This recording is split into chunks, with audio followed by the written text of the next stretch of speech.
যাকে তুমি বলতে পারো পৃথিবীর সবচেয়ে অভাগা। আবার এই মেসিকে তুমি বলতে পারো বিশ্বের সবচেয়ে ভাগ্যবান ব্যক্তি।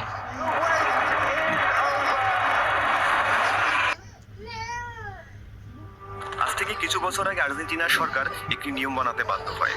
নিয়মটি হলো, আর্জেন্টাইন পরিবারে কোনো সন্তান জন্ম নিলে তার নাম মেসি রাখা যাবে না। কারণ সেখানে মেসি নামটা এত বেশি বেড়ে গিয়েছিল যে ডাকনামের মাধ্যমে কারো পরিচয় জানা একদম অসম্ভব হয়ে পড়েছিল।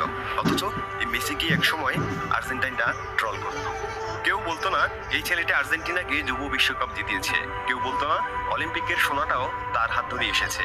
কেউ বলবে না দেশ যখন বিশ্বকাপের জন্য কোয়ালিফাই করবে না বলেই মনে হচ্ছিল, তখন অবসর ভেঙে এই ছেলেটি দেশকে বিশ্বকাপের মূল মঞ্চে উঠিয়েছিল।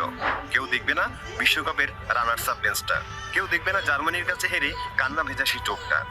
বার্সেলোনাকে জিতিয়েছিলেন 32টা ট্রফি, দেশ কিনে দিয়েছিলেন অলিম্পিক গোল্ড, ছিল তার কাছে 6টি ব্যালেন্ডার। তবে এত কিছু থাকার পরেও তার পরিচয় শুধুমাত্র একটি বিষয়ে থমকে যেত, আরে মেসির তো বিশ্বকাপ নেই। সবার মুখে মুখে শুধু এক কথা, মেসি তো দেশের জন্য নয় বরং বার্সেলোনার জন্য খেলে। অবশেষে অসহায় হয়ে সিদ্ধান্ত নিলেন ফুটবলটা এবার মাঠ থেকে তুলে নেবেন, কিন্তু শুধুমাত্র দেশের দুর্দশার কথা চিন্তা করে আবারও বলটা তিনি হাতে তুলে নিলেন। ফিরে আসছেন আবার সেই রূপকথার সে জগতে। তবে এবার তার আগমন সাধারণ কোনো আগমন ছিল না। মেসি ফিরে এসেছিলেন রাজকীয়ভাবে তার রাজ্যটা নিজের করে নিতে। তিনি এসেছিলেন সবার সামনে মুকুটটা মাথায় তুলতে, বিশ্বকাপের সোনালী ট্রফিটা উঁচিয়ে ধরতে, আর সেটি তিনি করেও দেখিয়েছেন। রক্তাক্ত এই বাবাটা সকলেই দেখতে পেত, কিন্তু সমালোচনার ক্ষততে রক্তাক্ত এক চ্যাম্পিয়নের অন্তরের ক্ষতটা কেউই দেখতে পেত না। সৃষ্টিকর্তা দুহাত ভরে তাকে দিয়েছেন, শুধু দেননি অধরা সে বিশ্বকাপটা। কিন্তু যখন দেখা গেল ও একটি বিশ্বকাপের জন্য কিছু করতে নিজ হাতে তৈরি করা রত্নটা জ্বলে পুড়ে কয়লা হয়ে যাচ্ছে, ঠিক তখনই যেন সৃষ্টিকর্তা তার দিকে চোখ মেলে চাইলেন আর বললেন, ওই একটি বিশ্বকাপে যদি শেষটা সুন্দর হয় তাহলে বরং বিশ্বকাপটা মেসিরই হোক। 1987 সালের 24শে জুন দিনটি ছিল পৃথিবীর জন্য খুবই গুরুত্বপূর্ণ, কারণ ওই দিন সাধারণ এক পরিবারে জন্ম হয় অসাধারণ এক ছেলের, যার বাবা ছিল একজন দিনমজুর। ছেলেটির দাদু চাইতেন সে যেন একজন ফুটবলার হয়, বিশ্ববিখ্যাত ফুটবলার। আর সেই আশা পূরণ করতেই ফুটবল জগতে তার পা। কিন্তু হঠাৎ একদিন যার কারণে ফুটবল জগতে পা রাখা সেই মানুষটিকে তিনি হারিয়ে ফেললেন, ভেঙে যায় সকল মনোবল। কিন্তু পরে ভাবলেন নক্ষত্র হয়ে যাওয়া দাদুর স্বপ্ন পূরণে পৃথিবীতেই তিনি হয়ে উঠবেন এক উজ্জ্বল নক্ষত্র। কিন্তু ছেলেটি যে ছিল অভাগা। মাত্র 10 বছর বয়সে গ্রোথ হরমোন ডেফিসিয়েন্সি এক রোগে আক্রান্ত হয়, কমে যায় তার শরীরের গ্রোথ। আর ফুটবল এমন একটা খেলা যেখানে খেলোয়াড়ের কাজ খুবই গুরুত্বপূর্ণ। 10 বছর বয়সে যদি এমন পরিস্থিতি হয় তাহলে বেশিরভাগ শিশুই হার মেনে নেয়, কিন্তু মেসি তাদের মতো ছিল না। এই রোগের কারণে তাকে প্রতিদিন পায়ে ইনজেকশন দিতে হতো। 10 বছরের একটি বাচ্চার কাছে এটি নিঃসন্দেহে একটি অসহ্যকর যন্ত্রণা ছিল, আর তার চিকিৎসার জন্য প্রচুর টাকা খরচ হতো, যা তার পরিবারের পক্ষে চালানো একেবারেই অসম্ভব ছিল। বাবা ছিলেন সামান্য শ্রমিক, আর তার মা কাজ করতেন লোকের বাড়িতে। কিন্তু মেসি থেমে যাননি, করতে শুরু করেন কঠোর পরিশ্রম। শরীরের ওই অবস্থাতেও তিনি খেলতে চলে যেতেন, যার ফলাফল তিনি খুব শীঘ্রই দেখতে পেয়েছিলেন। একদিন মেসি খেলছিল, আর সেই খেলা দেখতে এসেছিল বার্সেলোনা ইয়ুথ ক্লাবের প্রেসিডেন্ট। মেসির খেলা দেখে তিনি মুগ্ধ হয়ে যান, সাথে সাথে চলে যান তার বাবা মার কাছে।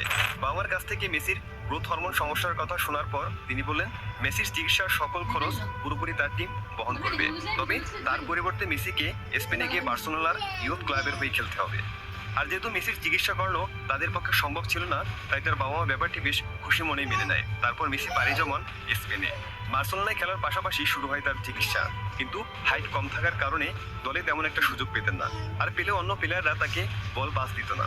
কিন্তু মেসি তো মেসি, কোনো মতো একবার বলটা পেলে 15 মিনিটের আগে তার পা থেকে কেউ বলটা নিতে পারতো না। 2012 সালে তিনি 91টি গোল করে তার নাম গিনিস বুক অফ ওয়ার্ল্ড রেকর্ডে তুলে নেন। একমাত্র 6টি গোল্ডেন বুট থাকা প্লেয়ারটিও এই মেসি। 36 বছর পর সৃষ্টিকর্তা মেসিকে সম্পূর্ণ করেছেন। যে ফাইনালে তিনি বারবার হেরেছেন, বারবার চোখের জল ফেলেছেন, সেই জল মুছে ফেলে বিপক্ষ সমর্থকদের হাতে পরিবারের হুমকি ভুলে গিয়ে ব্যর্থতার বোঝা সরিয়ে ফেলে মেসি বারবার ঘুরে দাঁড়িয়েছেন। মেসি আমাদের শিখিয়েছেন কিভাবে উঠে দাঁড়াতে হয়, কিভাবে প্রতিপক্ষের চোখে চোখ রেখে লড়াই করে যেতে হয়। মেসি শিখিয়েছেন কিভাবে ফিরে আসতে হয়। মেসি শিখিয়েছেন কিভাবে অর্জন করতে হয়। শিখিয়েছেন তিনি কিভাবে জবাবটা দিতে হয়।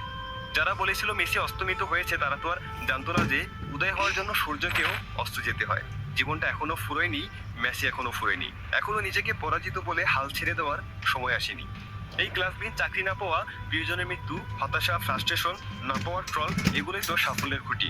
কে বিশ্বাস করবে যে মানুষটা মাথা নিচু করে রিটায়ারমেন্ট নিতে বাধ্য হয়েছিল, সেই মানুষটাই ফিরে এসে কোপা আমেরিকার বিশ্বকাপ জিতবে? কেই বা বিশ্বাস করবে অপুষ্টিতে ভুগতে থাকা মানুষটি ফাইনালে 120 মিনিটেরও বেশি সময় ধরে মাঠে দাবড়াবে, প্রতিপক্ষকে পরাস্ত করে বাচ্চা শিশুর মতো বিশ্বকাপ ট্রফিটাকে বলে তুলে নেবে।